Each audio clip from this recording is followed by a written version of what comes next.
Hi, my YouTube family. I hope you all are doing well tonight. Look, I came on really, I was going to do story time. I still am because someone asked. They said, "Oh, you should talk about that."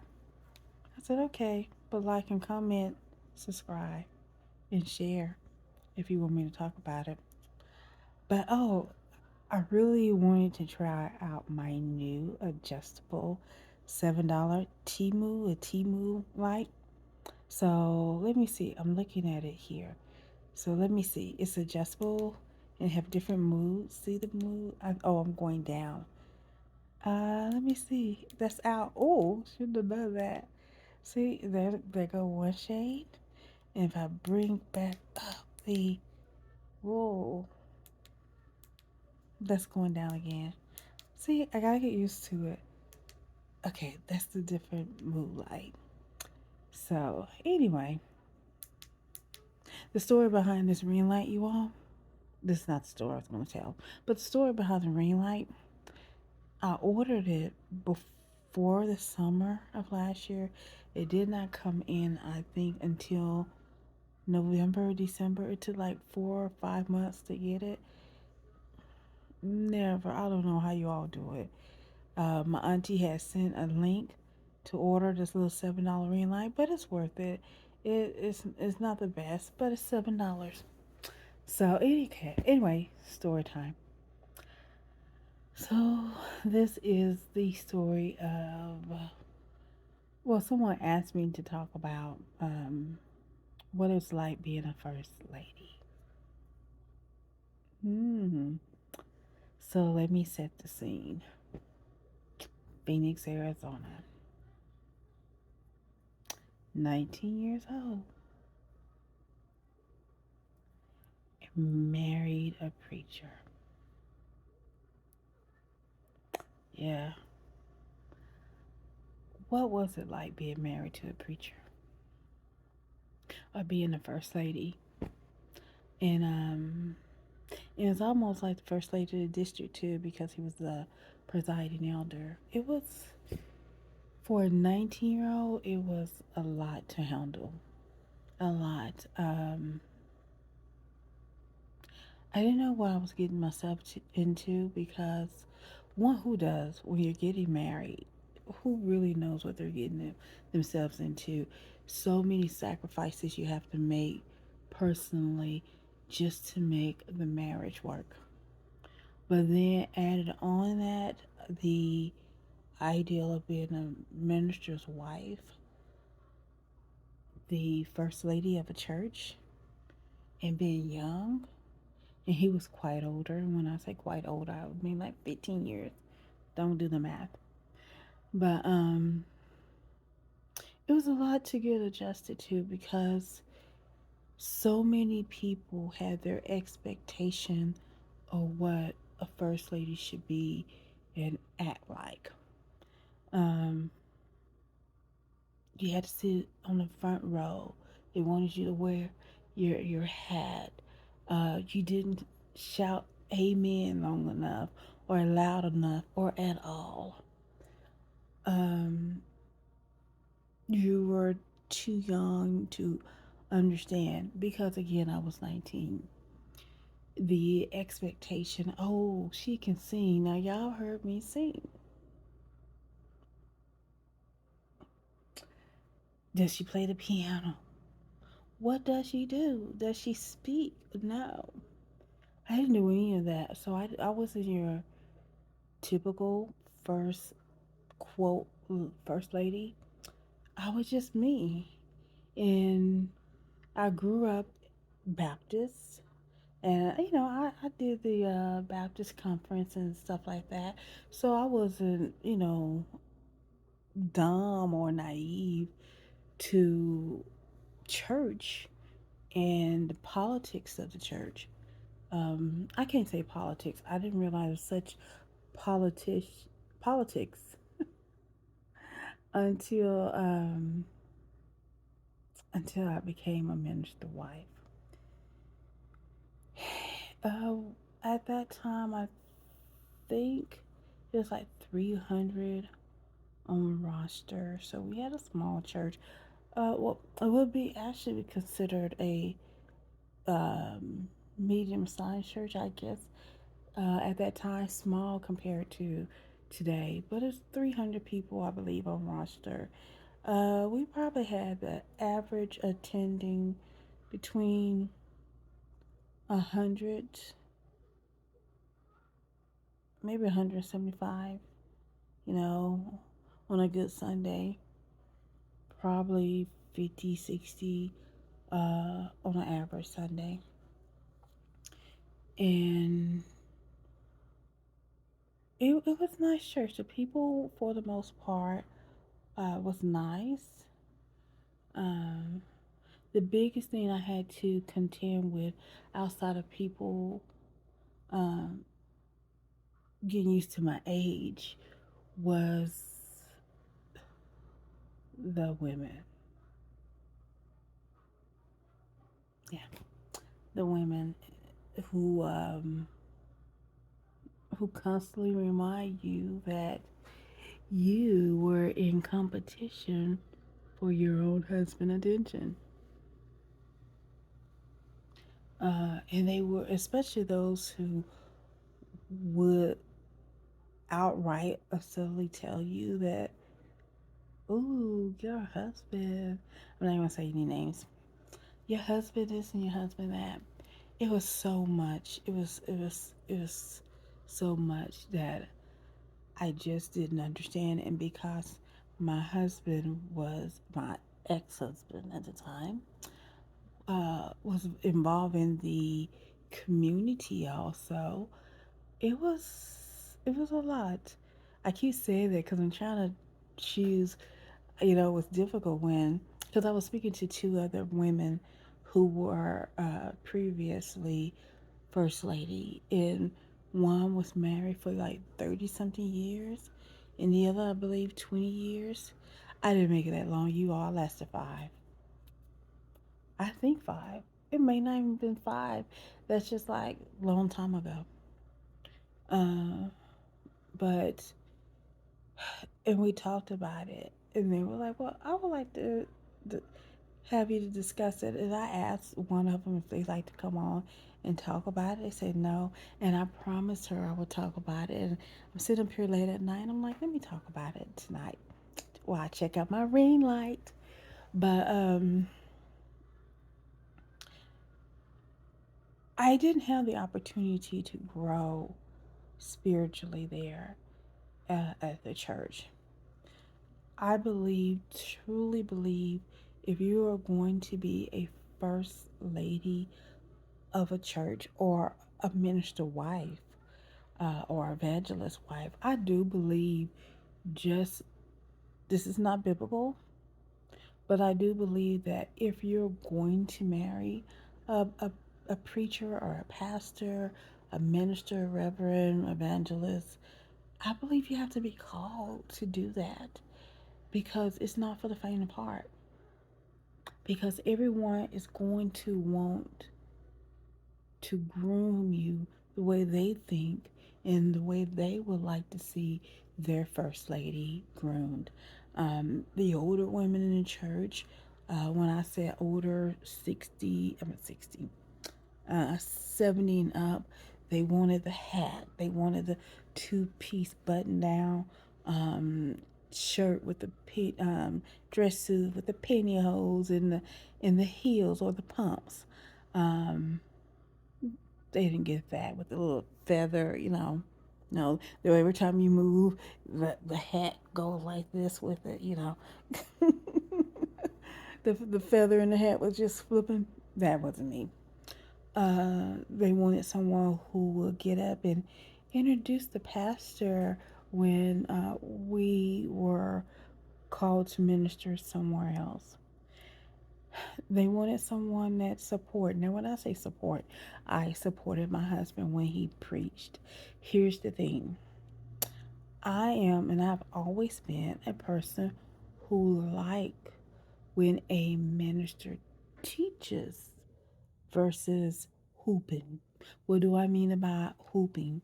Um, there's a lot of different styles, but like they go, yeah, all that stuff, and that type of stuff. I'm not a big, I'm not fun. To me, that's almost like entertaining, entertainment, and don't give me the entertainment, and I don't know the storyline. Teach me the word. And that's when I will say amen. That's when I was being supported. When he tell me what, um, where Bethlehem is and the names of the 12 disciples and what legalism is and theologians and all that stuff and what they thought. I soaked that in up like a sponge. I used to remember it. But when he got to that, and no, that wasn't for me. I was like, that's not how you practice it at home. So, needless to say, I was one of those first ladies where a lot of people thought, well, sh- she needs to be more vocal. She needs to stand and go, Pastor. That's not me. I was, yay. I'm a clapper. I'm a clapper. And every once in a while, you may get a hallelujah out of me or, that's it, you tell it. But I gotta feel it. I can't be one of those parishioners that I'm just doing it. I got to feel it. Now that's one thing I am proud of myself for being authentic to me in that area.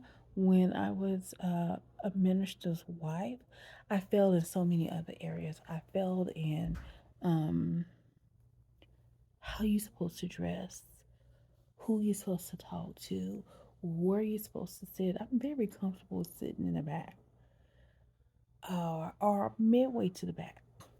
No, they want you to sit up front, be in the front seat, front row seat. Well, never have been me. So that was a problem. And then most minister wives, as I said before, they sing. Y'all, I'm no CC Wine. I love CC Wine. Was that I love you, Lord, 'cause your mercy never failed me all my days. I've been held in your hands. So as you can see, I can't blow. And that was a problem. And can you play the piano? No, I was a percussionist. I played the drums, the cymbals, but that was me. Can't play the piano, but I keep you on beat if you want me to. And it's like, okay, she can't sing, she can't play the piano, or organ. She must can speak. Mm-mm. I write poems. That's what I did at the time. I wrote poems, and a couple of times they had me to speak. It's like, oh, you're supposed to be a speaker. It's saying you. I'm like, no, it's not. Trust me. If I was to preach, I would know. Now look where I am. So maybe they were right about that. um,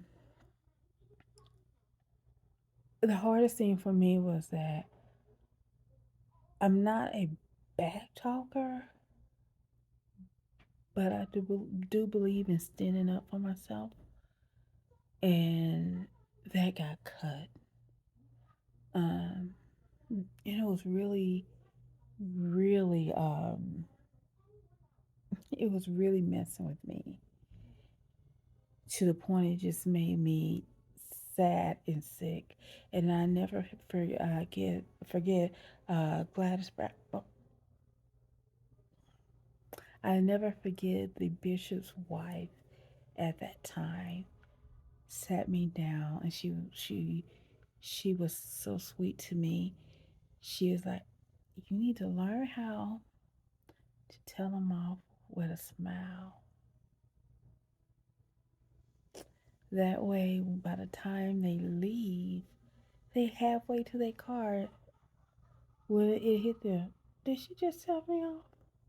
Did she just tell me off? Yes, because I was like, I wanted, you what? Don't try me.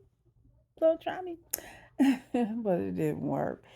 You can't do that at church. And that is because you lose members. You know, they talk about the first lady and they think they can, like I said, groom her in a way they want her to be groomed. And you don't want um, your husband coming home like he did me. And it was not every day occurrence, but there was things that they said to him that they wanted me to change and wanted me to do. What I like about being the first lady was that I love kids. I love them.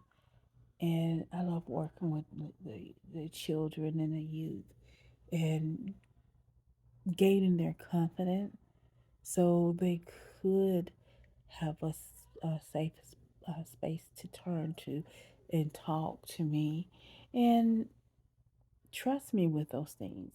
And it was those things that I like because there was plenty of times where we had to go um, talk to parents because their children confided in me in some things weren't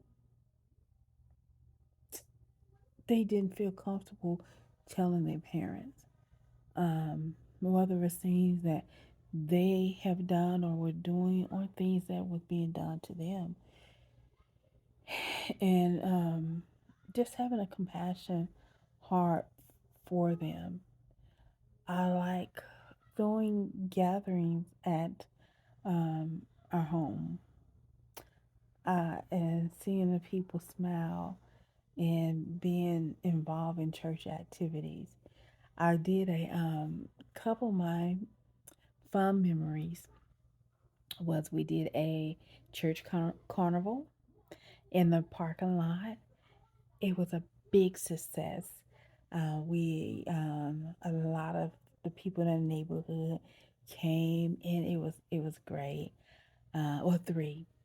The second memorable thing I liked was that I talked my husband into uh, evangelizing, where we printed up flyers and we didn't it wasn't the best neighborhood, so we walked the streets of Phoenix, Arizona, and he and I knocking on door to door, inviting people to church, um, and answering their questions about the Bible. And many of them, because there was like our church, like there was three churches on the corner, and many people like, you know how long we've been in this neighborhood and not one of these churches ever have done this before. Not one has ever knocked on our door.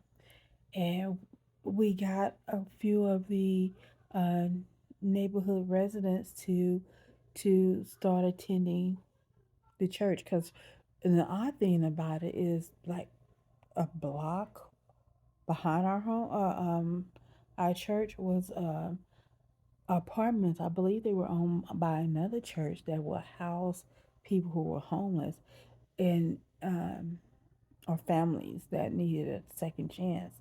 And this family was there, but they weren't going to church. Like it was a great thing that they had um, that type of service. Their church offered that type of service, but it's like, but you're not sending them to church. It's not a requirement for assistance. Thank God for that. But it's like, okay, you're giving them shelter, you help them with food, but also help them with um their spiritual growth. So they came a couple of times. And the third thing, so it was we painted the church. That was another one also. But the one I like is that um, they have if you're in church, we have Women's Day. And I can't remember if they requested for me to do it as the first lady job or if I volunteered. I think I made a suggestion and somebody was like, "Well, won't you just do it then?" And I'm like, didn't say nothing but a word. So I got the phone book. If you don't know what a telephone book is, it's this big book that had every person number in it that wasn't private because you can have it private, omitted from the phone book.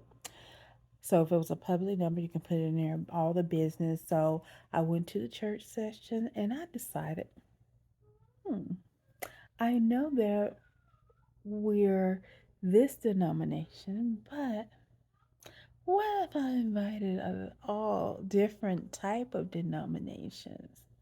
And I did. I wrote them up, mailed them, put that stamp on it, and it was signed, sealed, and delivered. And then I started. That was like they gave me 4 months. That wasn't even 4 months.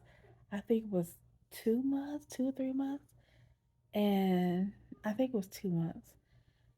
And I sent out all these invites. Then I was calling all the churches to see if they were coming. And one of the church was a Hispanic church. And the guy was so nice. He was like, "Mel, we received your invite, your invitation, but we're Catholic." I said, "Oh, sorry. Well, you're a Catholic that believes in Jesus, right?" He's like, "Yes, we believe in Jesus Christ." I was like, "Okay." Uh, I said, You're more than welcome to still come." He's like, "But most of my congregation, 98% of them only speak Spanish." I said, "Bring them on anyway. They can sing. We're gonna be together in the house of the Lord, different languages anyway." They did not show up, but a lot of people did. It was like standing room, and my sister Donna, who her best friend, uh, who remained her best friend, and is part of our family to this day. Kim, she showed up. The Strong Girls in Phoenix, Arizona. There's three of them. Oh my gosh, they can blow. And their brother Buddy can also. He can play. He can play the organ piano, which they wanted me to do, and I couldn't. But I love that. I love the idea that we got out into the community. We were able to um, bring the community into the church and build a relationship with them. I love that the carnival was a big success. I love that the Women Day was a success. So many different churches came and had a great time and responded in less than 2 months notice. And the biggest thing, my best friend, one of them, her name is Tish. Her her boyfriend at the time name was Chris. Tish and Chris. Oh, but he actually painted the church for us free of charge and taught me how to do the little sprayer. So it was those were the good moments, getting out, fellowshipping, witnessing about Christ and answering the questions and gaining the trust of the young people and not violating that trust. Yes, there was times I had to say, "Hey, I gotta sit down and talk to your parents about this because what's happening isn't right, and we need to get you help." And that was good, but the politics of it can break a woman if she doesn't know who she is. You know, as you can see, I wear makeup. I don't wear makeup, whatever fit me. It was, "Oh, your makeup is too much. You don't wear enough makeup. Your dress need to be lower." It's just like all this stuff that what we call legalism. This is the church way, not the Bible way. And we all know the Bible is the living, breathing word of Jesus Christ, of God. And it teaches us and holds us accountable um, to walk in the faith in which we proclaim. Um, People used to say, "Oh, you really do like ministers." No, no, that was not my get up, nor my setup. It just so happened before I married a preacher, I dated a preacher. And to my defense, I didn't know my ex husband was a preacher. I was working at a convenience store, and he came in one night, and he bought a pack of cigarettes. I should have told me. Well, anyway, that's so ugly. So I refused to sell him the cigarettes because I worked at a convenience store, and I did whatever I wanted to do because my hours was from 2 to 10. I lived up the street from my job. I could walk there back and forth day and night, and I did walk until I invested in a bike and bought a bike. Don't judge me. I told you I was 19, and I think I was 18 when I first started working there and didn't know how to drive. That's a different story. Um, so yeah, my ex helped me learn how to drive. So it was a lot. So he came into the store wanted cigarettes. I refused. He was like, "Don't you know that my money paid your salary?" I was like, "Boo, you're buying GPCs. They're $1 something a pack. Trust me, you're not paying my salary." And he's like, "Oh, you always this rude." I'm like, "Do you always smoke and ask questions?" So my Sylvia, who was my coworker, she purchased it. So he left. He came back. He's like, "What is your name?" I'm telling your manager, and I'm like, I told him, and Sylvia just laughed. She's like, "Oh, does that supposed so that's supposed to scare her?" She's no. And so he definitely did call my manager. He's like, "I'm so sorry. She does whatever she wants to do. Renee does whatever she wants to do." And but he knew I was a great employee. I would come in whenever he needed me to come in. I worked the mid shift, but if he needed me to come in early in the morning, I would do that. The only shift I wouldn't work was the graveyard shift. So my ex will just eventually he was coming in enough to get his cigarettes and stuff like that. His chips, little hot dogs, because Circle K had those little hot dogs. And we just formed a friendship. And I was at home one night, well, getting ready to go to work one day, and he dropped in my spirit something terrible. I mean, like, um, very heavy. And I'm like, okay, I know his first name. I could not remember his last name. And it just came to my mind. So I was like, oh yeah, so um he was in the phone book. I was like, okay, it must be private. But he had told me where he had stayed. And so I was side of town and stuff. So I called 411. Again, you all may not even know what 411 is. And I asked them for that name in that area, and I think it was like 3 or 4 names. And I called the first 2 numbers. I believe one just wrong, the second wasn't it. So the third number I called, and it was him. And I'm like, "Are you okay?" I asked how he was doing. He's like, "How you get my number?" I said, "I called information." And he's like, "Why you call my number?" I said, "Because you literally dropped in my spirit." And I was on my way to work, and um Little in my spirit, I didn't say my spirit at that time. I was like, something told me to call you. And I'm like, no, I don't want to talk to him. And then as I was leaving to go to work, something was like, call him. Like, okay, so I called information to get your number.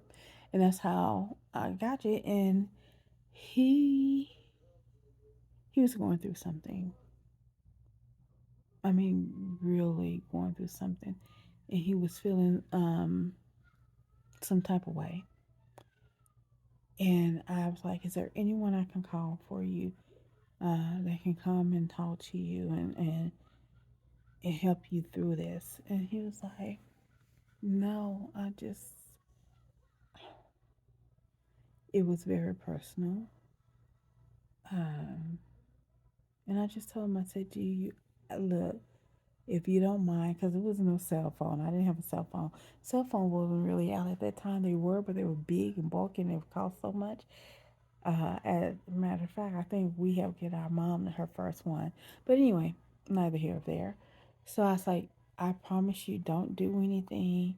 I will call you right back. And he's like, you don't have to call me back. I said, no, don't do anything. I'm going to call you right back. So I actually called into work. I was already late. So I called in and just said I couldn't make it. I don't know what excuse I gave them.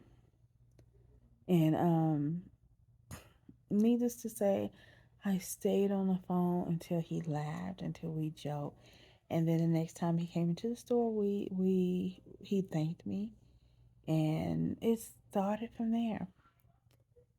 Just a close friendship, and then he invited me to church without telling me he was the minister, because I was like, I'm not talking to another minister. And because he would come to the store and hang with me at night. I had told him that. And so when he invited me to church, he didn't tell me he was a minister, no longer pastor. He just walked in with the choir, because that's when the choirs used to march in. And he was the last one, and he had a different robe on. I thought he was a choir director. And needless to say, no, he was the pastor. And we were married until rumors started. Can we call them rumors if they were correct? So that was my life as a minister wife. And what hurt me from being hurt by the church is that uh, in his infidelities, instead of sitting him down, having him with a sabbatical, they actually approached me and asked me to stay away because I made him uncomfortable when I came, because I found out he was doing his things and we were getting a divorce. But I was like, I'll still come to the church. I sit in the back and be quiet. So they asked me to leave church. Yeah. And that began my distance from the church and church people. I'll tell you that story another day. But thank God he specializes in another chance. I'm not going to say second chance because, Lord, no, I blew the second chance a long time ago. He just specializes in love and compassion and forgiveness and asks us to do the same. Anyway, that's my story. Like, comment, subscribe, share, and maybe I'll give you a part two. No, I won't. I won't tell the story again. Not anytime soon.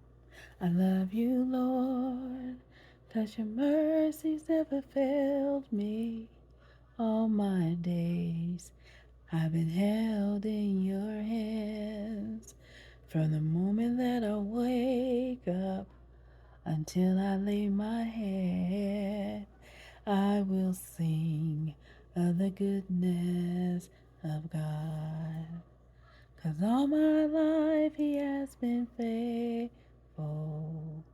And all my life he has been so, so good. Have a great night.